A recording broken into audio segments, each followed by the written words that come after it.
Praise lord.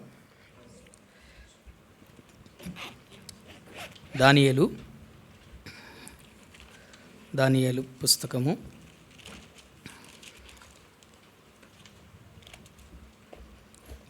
3వ అధ్యాయము. దానియేలు పుస్తకము 3వ అధ్యాయము 17-18 వచనాలు అందరం కలిపి దగ్గరగా చదువుకుందాం. దానియేలు పుస్తకము 3వ అధ్యాయము 17-18 అందరం కలిపి దగ్గరగా చదువుదామండి. మేము సేవించుచున్న దేవుడు మండుచున్న వేడిమి గల ఈ అగ్నిగుండంలో నుండి మమ్మను తప్పించి రక్షించుటకు సమర్థుడు. మరియు నీ వశమున పడకుండా ఆయన మమ్మను రక్షించును. ఒకవేళ ఆయన రక్షింపకపోయినను, రాజా, నీ దేవతలను మేము పూజింపమనియు నీవు నిలవబెట్టించిన బంగారు ప్రతిమకు నమస్కరింపమనియు తెలిసికొనుము. ప్రార్థన చేసుకుందాం. ప్రేమ కలిగిన తండ్రి, జీవం కలిగిన దేవ, పరిశుద్ధుడా, సర్వోన్నతుడా, సర్వశక్తిమంతుడా, నీకు వందనములు. కృపయు సమాధానము నీ వద్ద నుంచి మాకు దొరుకుతుంది. నీకు వందనములు తండ్రి. నీ కృప గొప్పది, అద్భుతమైన కార్యములు చేయవాడవు. రక్షించుటకు నీవు సమర్థుడవు. నీవు చేయవంటి కార్యములు ఎవ్వరూ చేయజాలరు. నీకే స్తోత్రము స్తుతులు చెల్లించుకుంటున్నాం ప్రభా. ఇదిగో నాయన ప్రభా, ఆరాధన కొరకే సహాయం చేయము, కృప చూపమని యేసుక్రీస్తు నామములో స్తుతించి ప్రార్థించి వేడుకుంటున్నాము తండ్రి.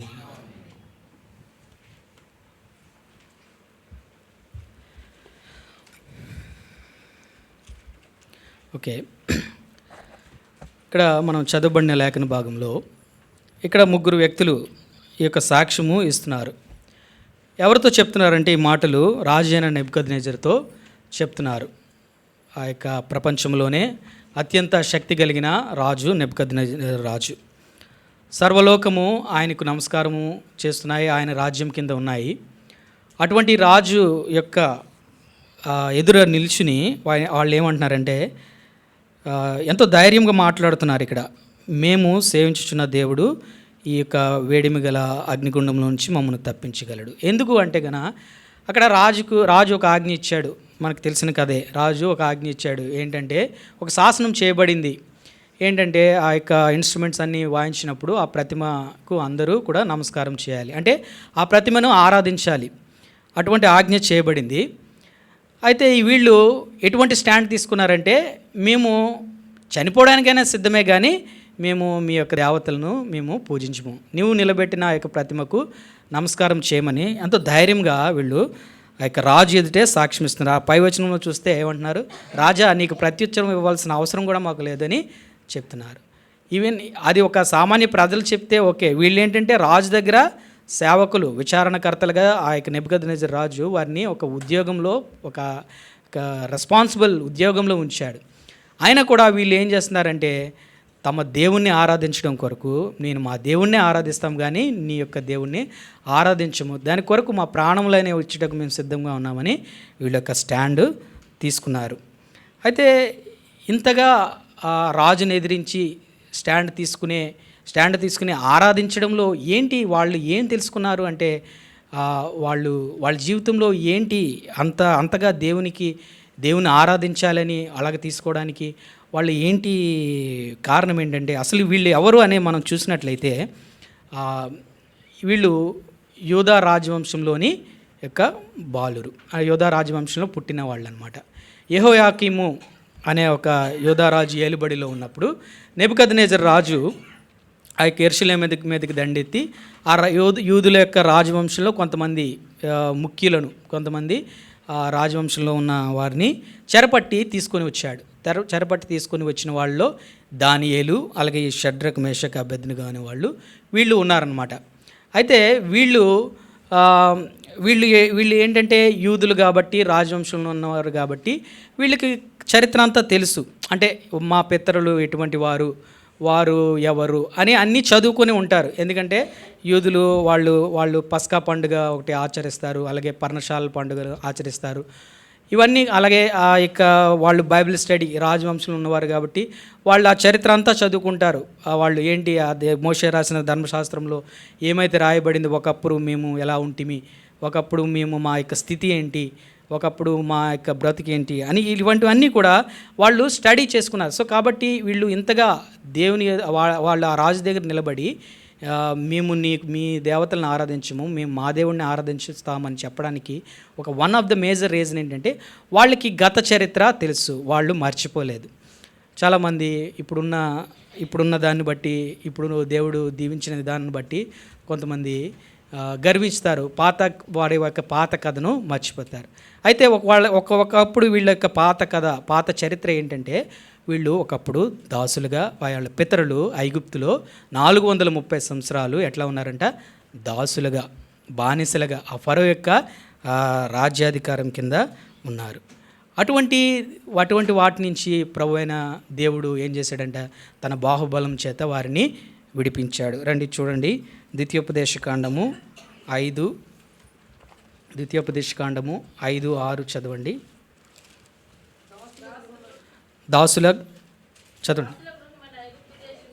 దాసుల గృహమైన ఐగుప్తు దేశంలో నుండి నిన్ను రప్పించిన నీ దేవుడైన యెహోవాను నేనే. కాబట్టి ఒకప్పుడు వీరు దాసులుగా ఉన్నారు, ఒకప్పుడు బానిసలుగా ఉన్నారు, ఎంతో కష్టంలో ఉన్నారు. అటువంటి వారిని దేవుడు ఏం చేశాడంట, ఆ యొక్క పస్కా పశువును వధించి, ఆ యొక్క మరణం ఐగుప్తు అందరి యొక్క గృహంలో మరణం ఉన్నా కూడా వీళ్ళ గృహంలో మరణం లేకుండా ఆ యొక్క పస్కా పశువు బలి ద్వారా వారిని విడిపించి ఆ యొక్క ఐగుప్తులో నుంచి తీసుకొచ్చాడని, అలాగే ఆ అరణ్యంలో 40 సంవత్సరాలు వారిని నడిపించాడని, అలాగే వాళ్ళు పగలు మేఘస్తంభముగా రాత్రి అగ్నిస్తంభముగా వారికి తోడై ఉండి వారి యొక్క వస్త్రములు పాతగిల్లకుండా వారి చెప్పులైనాను అరగకుండా ప్రతిరోజు మన్నాతో పోషించాడని వాళ్ళు చదువుకున్నారు, వాళ్ళు తెలుసుకున్నారు. అయితే అప్పుడు వారికి అది అనుభవం కాలేదు, ఒక చరిత్రే, ఒకప్పుడు అలా అయిందని. కానీ ఇప్పుడు వాళ్ళకి అనుభవం, ఎందుకంటే యెహోయాకీము ఏలుబడిలో వాళ్ళని ఏం చేశారు, చెరపట్టి తీసుకొచ్చినప్పుడు, అరే చెరంటి ఇదా, ఇలాగ మేము బానిసలుగా ఇలా ఉంటామా, ఇలాగ ఒకరి అధికారం కింద మేము ఇలా ఉంటామా, మా ప్రజలను చెరపట్టి వాళ్ళు ఇలా ఇబ్బందులు పెడుతున్నారా అని అప్పుడు వాళ్ళు ఏం చేశారంట, వాళ్ళు తెలుసుకున్నారు. ప్రభువా, అప్పుడు వాళ్ళకి గుర్తుకొచ్చింది, ఎప్పుడైతే చెరపట్టబడి వాళ్ళ యొక్క సెక్యులర్ లైఫ్లో నుంచి ఒక బానిసత్వంలోకి వెళ్ళిపోయారో అప్పుడు వాళ్ళు తెలుసుకున్నారు. ఏం తెలుసుకున్నారు, చెర అంటే ఇదా, బానిసత్వం అంటే ఇదా, అలాంటి దగ్గర నుంచి దేవుడు మమ్మల్ని విడిపించాడా అని అప్పుడు వాళ్ళకి అనుభవం వచ్చింది.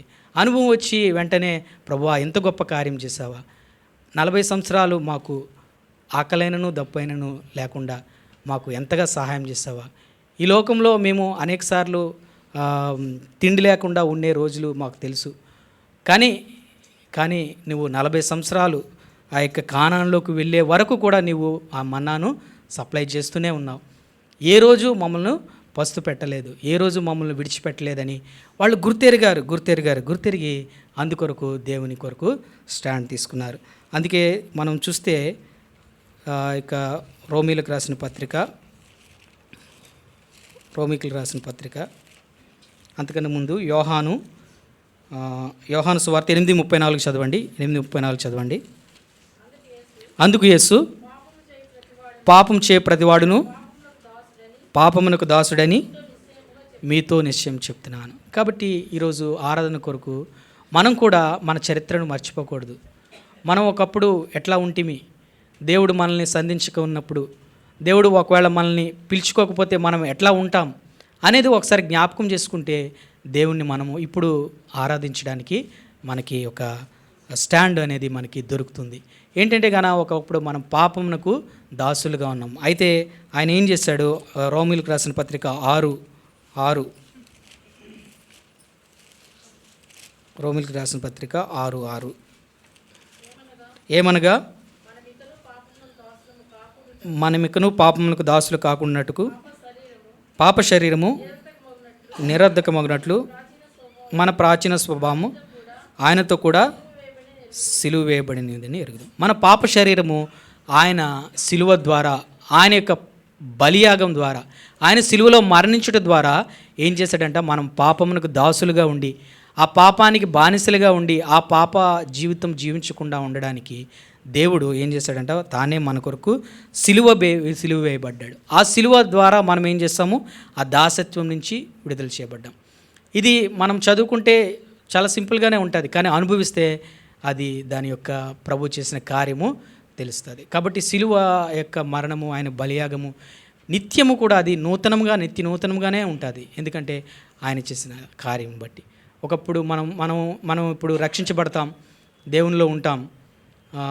అది మిగతా వారికి ఎలా ఉంటుందంటే ఏదో కామన్గానే ఉంటుంది. రేపొద్దున ప్రభు వచ్చినప్పుడు, ప్రభు వచ్చి ఆ యొక్క తన వారిని ఆయన మధ్యాకాశంకు పిలుచుకున్నప్పుడు చూస్తే ప్రతి ఒక్కరికి ఎలా ఉంటుందంట, ఒక్కసారిగా వాళ్ళు అరే ఇంత గొప్ప రక్షణ మేము మిస్ అయ్యామా అని ఉంటుంది. మనకు ఎలా ఉంటుంది, ప్రభువా నిన్ను మేము కొల్చడం వలన, నిన్ను మేము ఆరాధించడం వలన, నీ రక్తంలో కడుగబడి మేము నీ వారిగా మేము చేయబడ్డం వలన ఇంత గొప్ప శ్రమల నుంచి మేము తప్పించబడ్డామని అప్పుడు మనకి తెలుస్తుంది. అప్పుడు మనం దేవుణ్ణి స్తుతిస్తాం.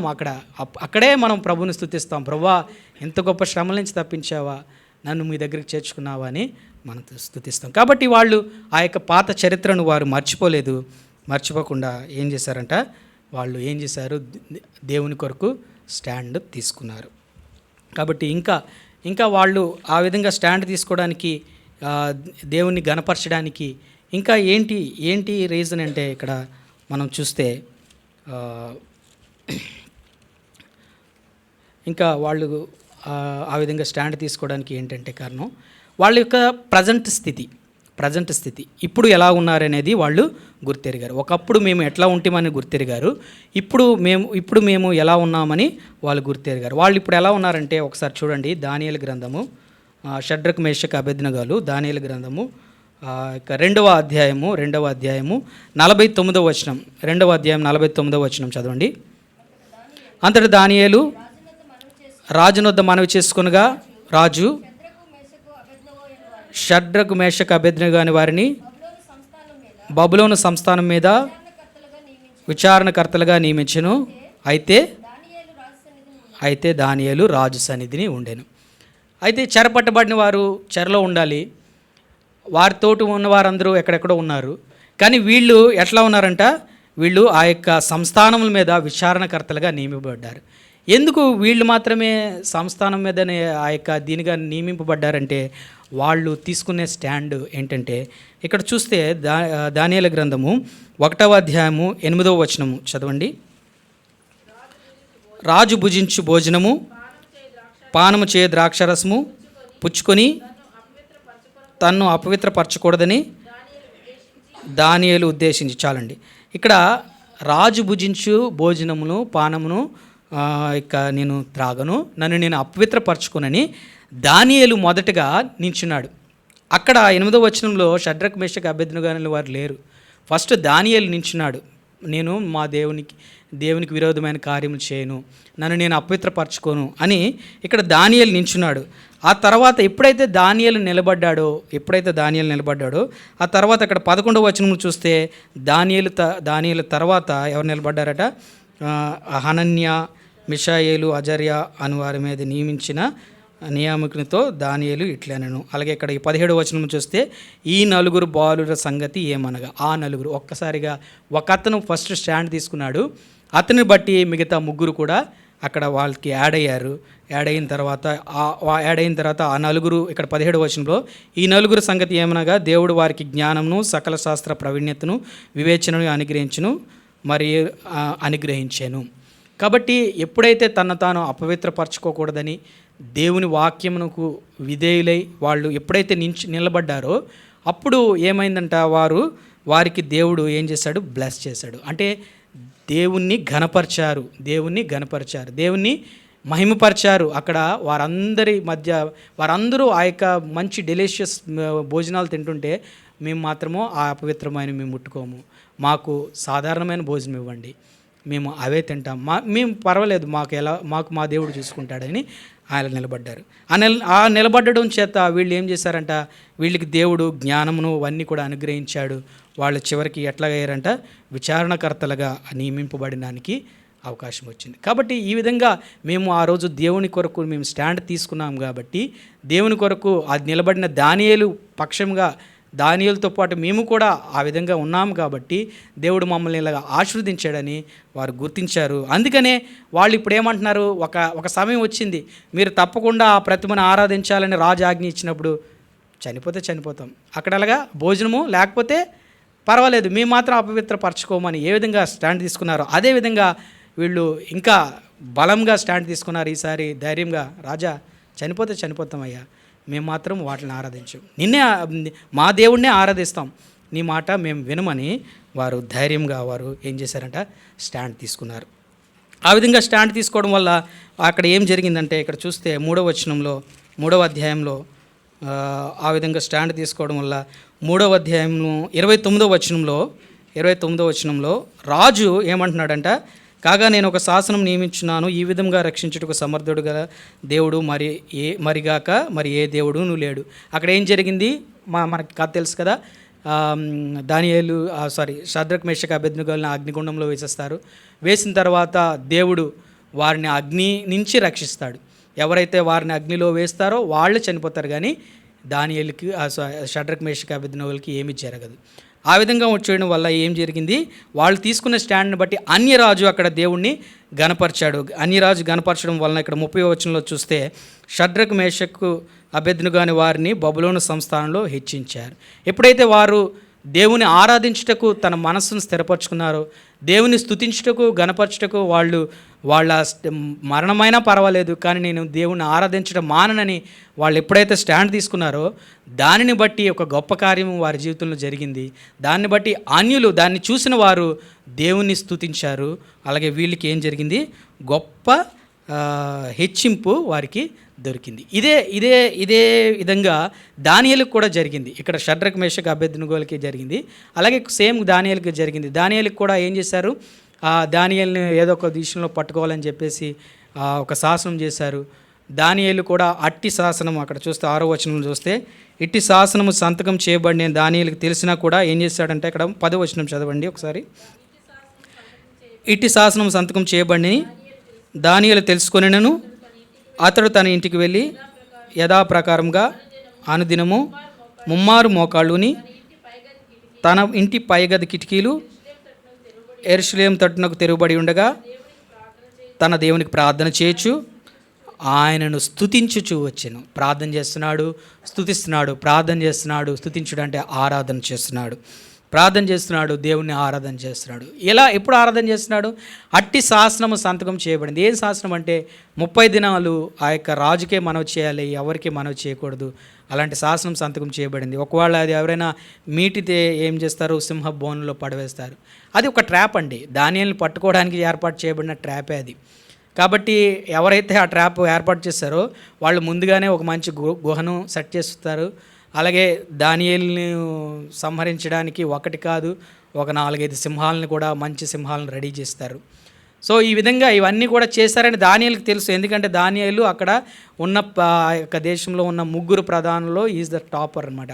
సో కాబట్టి దానియేలుకి అన్నీ తెలుసు. సరే ఓకే, వాళ్ళు ఏం చేస్తే చేసుకొని, నేను మాత్రం నా దేవుణ్ణి స్తుతించడం మానను, నా దేవుణ్ణి ఆరాధించడం మానను అని దానియేలు కూడా తన మనసును స్థిరపరచుకొని ఏం చేస్తాడంటే ప్రార్థన చేస్తున్నాడు, దేవుణ్ణి స్తుతిస్తున్నాడు, అంటే దేవుణ్ణి ఆరాధిస్తున్నాడు. అయితే ఆ విధంగా ఆరాధించడం వల్ల ఇక్కడ చూస్తే దానియేలుని వాళ్ళ గృహలో వేసినప్పుడు ఏం జరిగిందంటే, గృహలో వేసినప్పుడు సింహాలన్నీ గర్జిస్తున్నాయి, భయంకరంగా అరుస్తున్నాయి.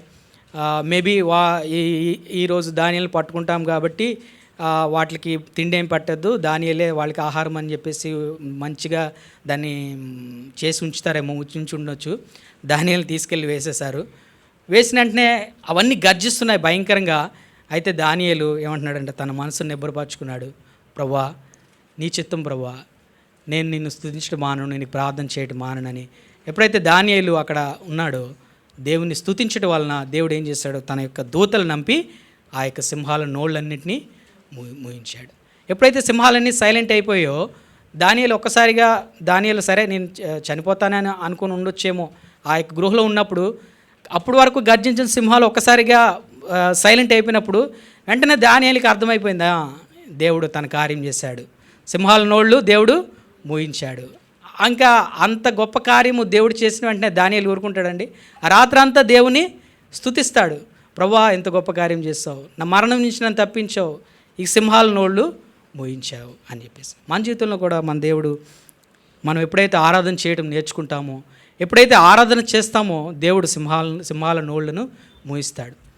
ఆ జీవితంలో కూడా ఎన్నో ఎన్నో సింహాలు, ఫైనాన్షియల్ డిఫికల్టీస్, అనేక వరల్డ్ అట్రాక్షన్స్, అలాగే వర్క్ టెన్షన్స్, అలాగే కొన్ని రకాలైన ఆ యొక్క గర్వపు సింహాలు, ఫైనాన్షియల్ డిఫికల్టీస్ ఒక సింహం అనుకుందాం, ఈ యొక్క లోకాశలో ఒక సింహం అనుకుందాం. ఇలాంటి అనేక రకమైన సింహాలు, సిక్నెస్, వ్యాధి బాధలు, ఇలాంటిది ఒక సింహం. ఇలాంటి సింహాలన్నీ కూడా చంపేద్దాం, మింగేద్దాం, సైతాను గర్జించే సింహం వల్లే వాడు ఇంకా ఎక్కడ దొరుకుతామా, ఎక్కడ తినేద్దామా అని, మింగేద్దామా అని, అలాంటి సింహాలన్నీ ఉన్నప్పుడు ఎప్పుడైతే నా జీవితంలో స్తుతించట నేర్చుకున్నామో, దేవుణ్ణి వస్తారా అని ఏటైతే అవని దేవుని స్తుతిద్దాం అనుకున్నప్పుడు ఆ సింహాల నోళ్ళన్నీ కూడా మూయబడ్డము గమనించాం. కాబట్టి దానియేలు కూడా అదేవిధంగా ఆ యొక్క స్టాండ్ తీసుకున్నట్టు బట్టి అక్కడ ఏం జరిగింది, ఇక్కడ చూస్తే దానియేలు కూడా అదే స్టాండ్ తీసుకున్నాడు. అప్పుడు ఏం జరిగింది, 27వ వచనంలో ఆ రాజు ఏం చేస్తున్నాడు, దేవుని స్తుతిస్తున్నాడు. ఏమంటున్నాడు, ఆయన విడిపించువాడును రక్షించువాడునై ఉండి పరమందు భూమి మీదను సూచక్రియలను ఆశ్చర్యకారులను చేయవాడు, ఆయనే సింహముల నోటి నుండి దానియేలు రక్షించినని వ్రాయించాను. వెంటనే అన్యరాజు స్తుతించాడు. అలాగే 28వ వచనంలో దానియేలు ఈ యొక్క కోరేషు ప్రభుత్వ కాలమందు వర్ధిల్లును. ఎక్కడి నుంచి, దర్యావేషు ప్రభుత్వ కాలం నుంచి కోరేషు వరకు దానియేలు వర్ధిల్లాడు. కాబట్టి ఎప్పుడైతే మనము దేవుని స్తుతించుటకు మనం స్టాండ్ తీసుకుంటామో, దేవుని స్తుతించాలా, ఆరాధించాలా, అది నేను మిస్ అవ్వకూడదు. ఎందుకు మిస్ అవ్వకూడదు అంటే, దేవుడు నా యొక్క గత జీవితం ఎంతో భయంకరమైన జీవితం, ఆ యొక్క బానిసత్వకరమైన జీవితం, ఎంతో లోగా ఉండే జీవితం, ఎంతో పేదరికంలో ఉండే జీవితం నుంచి ఈరోజు నన్ను ఈ స్థితిలో ఉంచాడు. కాబట్టి నేను అది మర్చిపోనని, లేదా పాప జీవితం నుంచి విడిపించాడు, లోకం నుంచి రక్షించి ఈరోజు ఇక్కడ కూర్చోబెట్టాడని మనం ఎప్పుడైతే దేవుణ్ణి ఆరాధించుటకు స్థిరపరచుకుంటామో, అలాగే ఏ శ్రమలు వచ్చినా, ఏ కష్టములు వచ్చినా, ఎటువంటి నిందలు, ఎటువంటి సింహాలు గర్జిస్తున్నా కూడా పర్వాలేదు ప్రభు, అగ్ని వంటి శ్రమలైనా పర్లేదు, నేను నిన్ను స్తుతిస్తా. సింహాలు గర్జిస్తున్నాయా, పర్వాలేదు, నిన్ను స్తుతిస్తా, నిన్ను ఆరాధిస్తా, అది నేను విడిచిపెట్టను, ఆ ఛాన్స్ నిన్ను మిస్ చేసుకోనని ఎప్పుడైతే మనం స్టాండ్ తీసుకుంటామో, ఆ సింహాలు నోళ్ళు మూయబడితే మన జీవితం ద్వారా ఏమవుతుంది, ఇతరులు దేవుణ్ణి ఆరాధిస్తారు అండ్ మనకి దేవుడు ఏం చేస్తాడు, హెచ్చిస్తాడు. అయితే ఈ విధంగా దేవుని కొరకు స్టాండ్ వాళ్ళు తీసుకుంటున్న బట్టి ఈ యొక్క గొప్పతనం జరిగింది. అయితే ఇంకొకరు ఉన్నారు, అతను ఏం చేశాడంట, దేవుని గణపరచలేదు, దేవుని స్తుతించలేదు, ఆరాధించలేదు. దానివలన అతనికి చాలా నష్టం జరిగింది. అతను ఎక్కడే ఉన్నాడు, 5వ అధ్యాయంలో బెల్షస్సరు నెబుకద్నెజరు యొక్క కుమారుడు. ఇతనికి తెలుసు అంట. ఇక్కడ రాయబడింది 5 నుంచి 5వ అధ్యాయము 22-23 వచనంలో నేను చదువుతానండి. అక్కడ రాయబడింది, బెల్షస్సరు అతని కుమారుడు నీవు ఈ సంగతి అంతయు ఎరిగి ఉండి నీ మనసును అంచుకొనక పరలోకమందున్న ప్రభు మీద నిన్ను నీవే హెచ్చించుకొంటివి. అలాగే లాస్ట్ పార్ట్, నీ ప్రాణమును సకల మార్గమును ఏ దేవుని వశంలో ఉన్నావో ఆయనను నీవు ఘనపరచలేదు. కాబట్టి నెబుకద్నెజరు ఆ దానియేలు చెప్తున్నాడు ఆ బెల్షస్సరుకి, అయ్యా నీ తండ్రి దినముల్లో దేవుడు ఎట్లా చేశాడో, అతను ఎటువంటి శాసనాలు చేశాడో అవన్నీ నీకు తెలుసుండి కూడా నీవు నీ మనసును నువ్వు అంచుకోలేదు, కానీ దేవుని మీద నిన్ను నువ్వే హెచ్చించుకున్నావు. నీ ప్రాణం ఎవరి వశంలో ఉందో, అసలు నువ్వు నీ మార్గములు ఎవరి వశంలో ఉన్నాయో ఆ దేవుని నువ్వు ఎలా మర్చిపోతావు, ఆ దేవుని నువ్వు ఆరాధించకుండా, ఆ దేవుని నువ్వు గణపరచకుండా నిన్ను నువ్వు ఎలా హెచ్చించుకుంటావు. ఈ బెల్షస్సరు ఏం చేశాడంటే, యెరూషలేములో ఉన్న దేవుని యొక్క వెండి బంగారు ఉపకరణాలను తీసుకొచ్చి అతను జలసాలు చేయడానికి, అతను విందులు చేసుకోవడానికి చేశాడు. అలాగే బంగారము, వెండితో, ఇత్తడితో చేయబడిన ప్రతిమలకు ఆయన వాటికి స్తుతి ఇచ్చాడు, నిజమైన దేవుని మర్చిపోయాడు. కానీ ఇవన్నీ కూడా ఇక అతని తండ్రి చేసిన శాసనములే కదా. అంతకుముందు అతని తండ్రి సకల మార్గములు రాయించాడు కదా. అతని తండ్రి దినముల్లో ఎటువంటి కార్యాలు చేశాడో అంతా కూడా బెల్షస్సరుకు తెలుసు. అందుకే ఇక్కడ రాయబడి ఉంది, ఈ సంగతి అంతా నీకు తెలుసు, అయినా కూడా నువ్వేం చేస్తావు, తెలిసి కూడా నువ్వు దేవుణ్ణి గణపరచలేదు, దేవుని మహింపరచలేదు, దేవుని ఆరాధించలేదు అని ఇక్కడ చెప్తున్నాడు. ఇలా ఎందుకు బెల్షస్సరుకి వచ్చిందంటే, బెల్షస్సరు ఏం చేశాడంటే ఇక్కడ దానియేలును పక్కన పెట్టేశాడు. తను ఎప్పుడైతే అధికారంలోకి వచ్చాడో దేవుని ఆత్మ కలిగిన దానియేలుని పక్కన పెట్టేసి వేరే వాళ్ళకి ఛాన్స్ ఇచ్చాడు. అందుకే ఇక్కడ చూస్తే ఇక్కడ 13వ వచనంలో, అప్పుడు వారు దానియేలును పిలువనంపించి అతడు రాగా రాజు ఇట్లనెను, రాజగు నా తండ్రి యూదుల్లో నుండి ఇక్కడికి తీసుకువచ్చిన చెర సంబంధమగు యూదుల్లో నుండి దానియేలు నీవే కదా. అంటే దానియేలుని ఏమంటున్నాడు, నువ్వు చెరలో నుంచి వచ్చిన బానిసల్లో వచ్చినవాడు కదా, నువ్వేనా అని. అంటే ఒక రకమైన పక్షపాతం, మేము రాజులం కదా, మేము ఇది కదా, మా వాళ్ళే ఉండాలి కదా, నువ్వెవరు, నువ్వు చెరలో నుంచి వచ్చిన వాడివి, నీకంటే గారడి విద్య కలిగిన వాళ్ళు, జ్ఞానం చెప్పగలిగిన వాళ్ళు, జ్యోతిష్యులు బోల్డ్ మంది ఉన్నారు, మాకు నువ్వు అవసరం లేదు, నువ్వు పక్క వెళ్ళిపోయిన దానియేలుని ఆయన ఏం చేశాడు, పక్కన పెట్టేసి వేరే వాళ్ళకి అవకాశం ఇచ్చాడు. దానివల్ల ఏమైంది, వాళ్ళు రాంగ్ డైరెక్షన్స్ ఇచ్చారు. దానివలన బెల్షస్సర్ ఏం చేశాడు, బెల్షస్సర్ ఏమయ్యాడు, ఆ యొక్క తను తాను హెచ్చించుకోవడం మొదలుపెట్టాడు.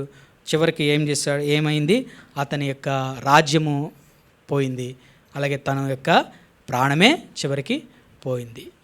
ఇలాంటి కార్యం ఎందుకు జరిగిందంటే అతను పక్షపాతం చూపించాడు. ఇతడు చెర సంబంధమైన వాడు, ఇతడు ఇక యూదుల్లో వాడు, వీళ్ళు మాకు వద్దు, మాకు మా వాళ్ళు ఉన్నారు చాలని దేవుని ఆత్మ కలిగిన వాడిని నిరాకరించాడు. కాబట్టి మనం కూడా మనం కూడా బెల్షస్సర్ వలె మన ప్రాణమును ఎవరు రక్షించారు, మన కొరకు ఎవరు ప్రాణం పెట్టారనే దేవుని గురించి తెలిసి ఆయన చేత రక్షించబడి ఆయన మార్గంలో ఆయన అద్భుత కార్యములు తెలుసుకుని అనుభవించి కూడా ఈరోజు మనం ఆరాధించకపోతే, ఆయన స్తుతించకపోతే ఏమవుతుందంట, సైతానుడు మన ఆరాధన ఎప్పుడైతే మన జీవితంలోంచి ఉండదో ఏమవుతుంది, సైతానుడు మనల్ని సింపుల్గా ట్రాక్ తప్పించడానికి అవకాశం ఉంటుంది, సింపుల్గా మనం త్రోవ తప్పి నశించిపోవడానికి అవకాశం ఉంటుంది. ఈ యొక్క బెల్షస్సర్ వలె మనము నశించిపోవటకు అవకాశం ఉంటుంది. కాబట్టి ఎప్పుడు కూడా దేవుని స్తుతించడాన్ని మానకూడదు, దేవుని ఆరాధించడాన్ని మనం విడిచిపెట్టకూడదు. మనం జ్ఞాపకం చేసుకోవాలి, మన స్థితి ఏంటి, ఇప్పుడు ఎలాంటి స్థితి ఇచ్చాడు, మన కొరకు దేవుడు ఏం చేశాడు, ఎన్ని అద్భుతాలు చేశాడు, ఇవన్నీ తలపోసుకొని దేవుని ఆరాధించాలా, దేవుని మహింపరచాలా. ప్రభువా నువ్వు మమ్మను రక్షించావు, నీ రక్షణ బట్టి నీకు స్తోత్రమని మనం దేవుని స్తుతించాలా. ప్రభువా నువ్వు మమ్మల్ని పాప దాస్యత్వం నుంచి విడిపించావని మనల్ని స్తుతించాలా. ప్రభువా సింహము వంటి అగ్నిశ్రమల్లో నుంచి మమ్మల్ని తప్పించావు ప్రభువా అని మనం చాలా. అయితే దేవునికి వందనాలు ఏంటంటే గన మనకి ఈరోజు అటువంటి పరిస్థితులు లేవండి, ఆరాధించకూడదు అనే పరిస్థితులు లేవు, మనకి స్వేచ్ఛ ఉంది, మనం ఆరాధించవచ్చు. ఇక్కడ మనకి ఇక్కడ మనకి అటువంటి పరిస్థితులు లేవు, ఆరాధన చేస్తే మిమ్మల్ని ఇచ్చేస్తామనే పరిస్థితులు లేవు, మనం సంపూర్తిగా దేవుని ఆరాధించవచ్చు. అయితే ఎప్పుడైతే మనం ఆరాధించడం నేర్చుకుంటామో, ఎప్పుడైతే ఆరాధిస్తామో మనకి ఏం దొరుకుతుంది, మన వల్ల ఇతరులు దేవుణ్ణి మహిమపరుస్తారు, మనకి గొప్పతనం కలుగుతుంది. అయితే ఎప్పుడైతే మనం దేవుని ఆరాధించమో, మన ప్రాణము ఎవరి దగ్గర ఉందో ఆయన మనం మహిమపరచమో, ఆయన మనం మర్చిపోతామో, అప్పుడు మనకేం జరుగుతుంది, మనం త్రోవ తప్పిపోతాం. కాబట్టి ఎటువంటి శ్రమలైనా, అగ్ని వంటి శ్రమలైనా దానియేలు, షడ్రక్, మేషక్ వలె మనం దేవుని ఆరాధిద్దాం. మనం ఒకప్పుడు ఎలా ఉన్నాము, ఇప్పుడు దేవుడు ఎటువంటి స్థితిని ఇచ్చాడు, కాబట్టి అవన్నీ జ్ఞాపకం చేసుకొని దేవుడు చేసిన మేళ్ళను బట్టి, దేవుడు విడిపించిన కార్యాలను బట్టి దేవుణ్ణి మనం స్తుతించి ఆరాధిద్దాం.